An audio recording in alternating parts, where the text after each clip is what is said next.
Samantala, mas pinalawak at mas inklusibong Absolute Divorce Bill ang sanipersang isinusulong ng ACT Teachers at Kabataan Party List sa muling pagbabalik sesyon ng Kongreso. Kabilang narito ang karagdagang grounds sa annulment na pwedeng magamit sa divorce, maging ang mas patas na conjugal arrangements.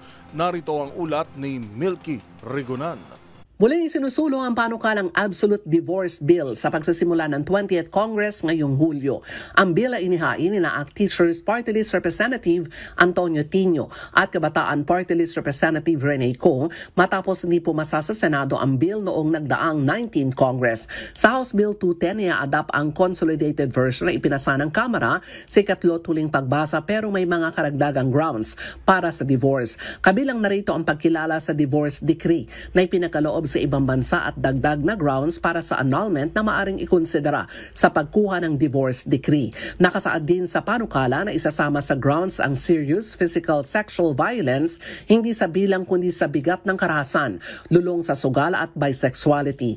Grounds din kapag nagkahiwalay na ang mag-asawa sa loob ng 5 taon at imposible nang magkasundo, psychological incapacity at kapag sumailalim sa gender reassignment surgery o transitions ang isa sa kanila. So usapin naman ng conjugal partnership, paghahatian ng mag-asawa ang assets, pero ang isa sa kanila na mas kapos ay kailangang bigyan ng sustento hanggang makahanap na ng trabaho at hindi lalagpas sa 2 taon. Ipinaliwanag ni Tino at Co na ang pagiging sagrado ng kasal ay ibinabase sa kalidad ng pagsasama. Kaya kapag hindi na ito kayang buhayin o ayusin, panahon na para gawing option ang diborsyo.